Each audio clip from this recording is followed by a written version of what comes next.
Welcome everyone, this is Kat at Magoosh, and I'm going to give you some tips on how to cram for the ACT. It's not my number one recommendation. It's much better, of course, to space your studying over several weeks, but the reality is that sometimes you find yourself in a situation where you only have days or even hours before the exam. So I've put together some tips that if you follow my advice, it will take you 3.5 hours to prep for the ACT. And if you look at the link right below, you'll see there's a link to a PDF, and that has sort of like a written version of a lot of what I'm going to say, and it also has a few extra tips. All right, so let's get started. First thing I want you to do is get familiar with the exam logistics. You need to know exactly where you need to show up, what building, how far is it, how much time are you going to leave yourself to get there. You want to make sure you have your registration ticket printed out, healthy snacks to bring. Okay, so just get the basics down, because if you don't have those down, you won't be allowed into the testing center if you don't have your registration, photo ID, and if you don't show up on time. Next, choose a lucky letter. On the ACT, you should never leave anything blank. It's probably the most important thing to know about the ACT, is you fill in every answer. There's no penalty for wrong guesses. And so just pick a letter, A, B, C, D, call it your lucky letter.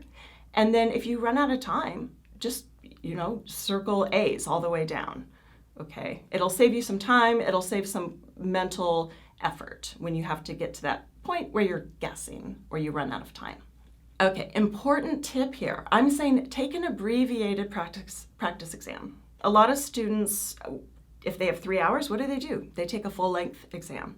And that's not bad, you're getting good experience, but it's not the best use of your time.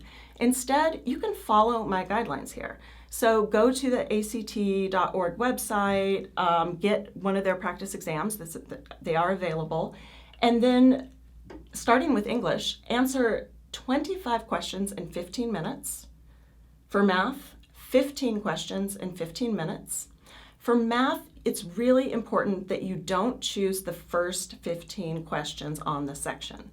And that's because in the math section, the questions become increasingly difficult. So I usually say pick 15 that are in the middle of the section. And if you're really quick at math, you might choose the last 15, but don't pick the first 15. Reading.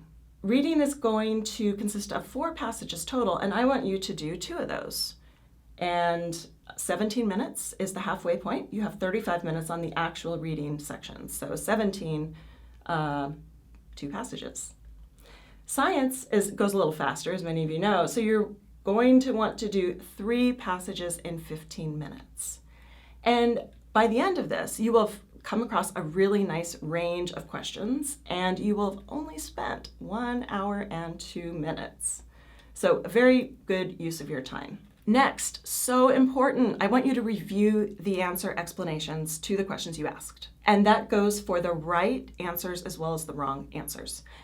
It's a step a lot of students miss. A lot of students only look at the ones they missed, they got incorrect, but you learn a lot about the exam by reading the actual explanations. So take this time, I'm saying 45 minutes, it's time well spent. Go ahead and devote that 45 minutes. Okay, so now this is the step where a lot of students want to put all of their focus, but unfortunately, if you only have a few hours, you can't review all that much content.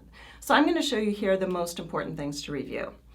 First of all, and I would say you could probably do all this review in an hour if you kept it really on the surface and didn't try and take on too much. So English, punctuation.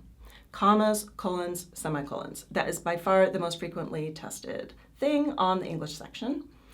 For math, equations. There are a bunch of math equations you need to know. You're not going to be given a list of equations. In that link below, we actually have a link to a bunch of equations, the only equations you need to know for the ACT. So go ahead and look that over, find the ones you don't already have memorized, and memorize those.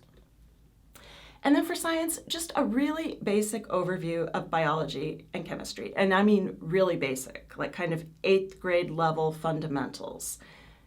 In the science section, most of it actually doesn't test you on your scientific knowledge. It tests you on your skills in reading graphs and charts. But you do want to know the basics about biology, such as the parts of a cell. That is such an easy thing to learn at the last minute. it's a good thing to focus on if you only focus on one thing in biology. For chemistry, balancing equations. And simple balancing equations, like things from the very beginning of chemistry or even like, again, 8th grade chemistry level. Lights out at 10:30.